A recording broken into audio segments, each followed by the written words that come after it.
This is my third color figure painting.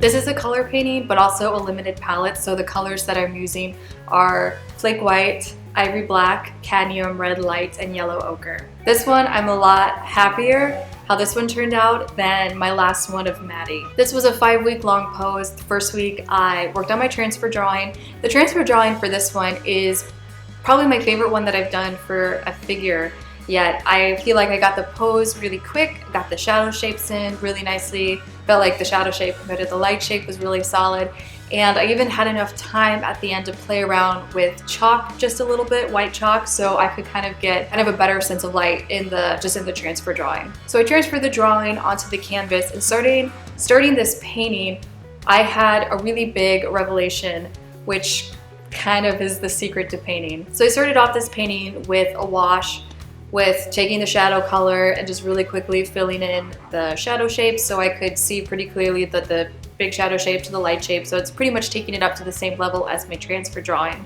And then after that, what I kind of do is I switch in my mind, like, okay, I'm done with the drawings and now I'm going to be painting.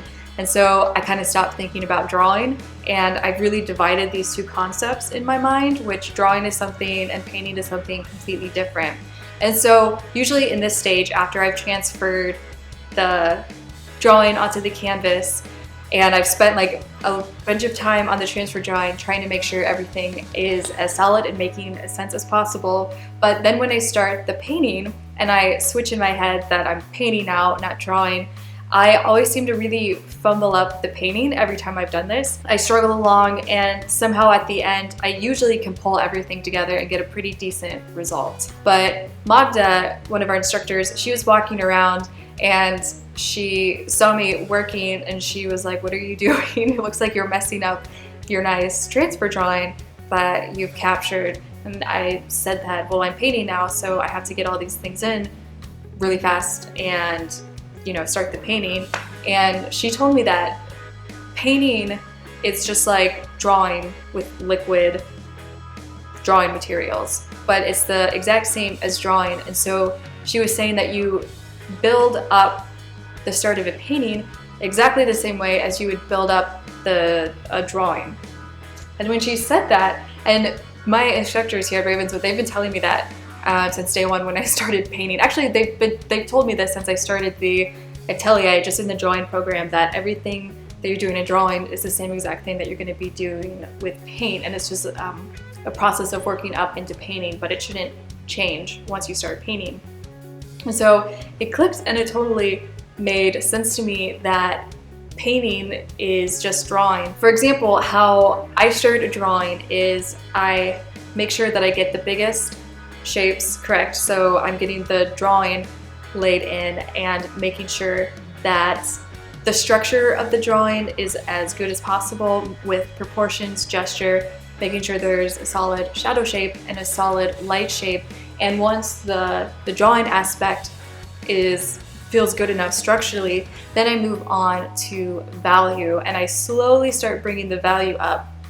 And you're working from darks into the lights, which is the same thing you do with painting, is make sure all your shapes are correct, and then you slowly work up the volumes, and you're starting in the darks and working up into the lights slowly. I did that, applied that all to this painting, and so I feel like doing this painting, I feel like I didn't have that 2 or 3 weeks where I'm like putting a lot of stuff down and fumbling around and making a big mess, but then able to pull it out at the end. I feel like this is the first one where all the steps on how to develop the painting really made sense to me, and it just, every next day that I came to work in, it just felt like I had just laid down a good foundation and was able to build up and up and up from that. And so with this one, I really, really learned, if anything is wrong with the painting, you have to first go back to the drawing, make sure that the drawing is right, because that's the most important. The next thing is making sure that the value is most important, making sure that the value structure is solid, and then work on color and make sure that the color is good. But you have to kind of do it in those steps, or it's really easy to kind of like drop everything. One thing that I was having a lot of fun working with this painting is getting a little bit thicker paint at the end of the 5 weeks because I feel like I had a good foundation where I could start playing around with painting technique a little bit. So in the shoulder area, I would take big brushes and take bigger solid paint strokes to kind of build up the structure of the shoulders right there. And then also, even if I was using smaller brush strokes or more than one brush stroke, I was trying to get the appearance that it was really just one brush stroke, like I did it in one shot, which everything was definitely made up of a lot of different paint strokes, but I was trying to get it to look like I just did it all at once. And also, I'm happy with how I'm starting to get a little bit more space around the figure. For example, this arm, I feel like it definitely looks like it's the closest thing towards the viewer in the painting, and I feel like there is a pretty decent amount of space with the arm compared to the background that's behind it. So what I was doing to try and get space that way is play with edges. So making sure that the edges were relatively pretty sharp around the arm, but then also with edges also playing with contrast. So since this is the shadow dark part of the arm here, the background, I was making sure that the background I lightened it up more here, and then vice versa for this, the lighter part of the arm, making sure that the background was darker there, so it really looked like it was pushing out from the space behind him. And then in other areas, it was fun trying to get as many lost edges as I could, where they kind of just does fade away into the background. So the shoulder here, I took the background color and just kept brushing that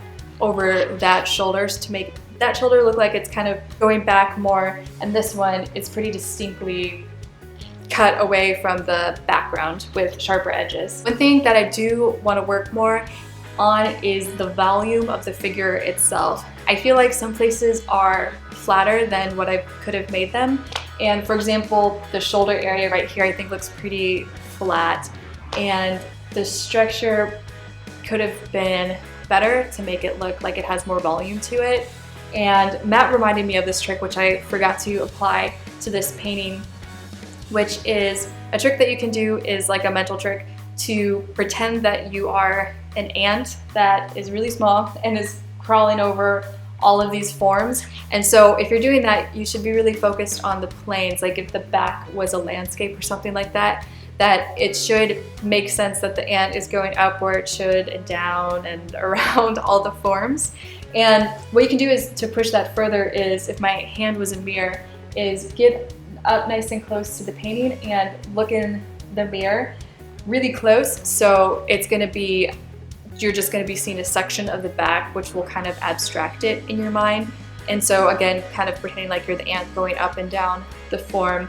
So I think when I was doing this, I wasn't so focused on painting the values with planes. And I think if I would have had that more in my mind, that each value change is because of a plane change, I think I would have been able to capture more volume in, well, the whole figure, but especially the shoulder there. But all in all, I'm really happy with how this figure painting turned out, and I'm pretty excited to start my next one so I can apply all the things that I learned from this one, like working on all the plane changes and then also trying to push the color a little bit more. And I take a picture at the end of each day working on these projects. So I have a time lapse that I can show you starting from the transfer drawing to painting to the finished painting.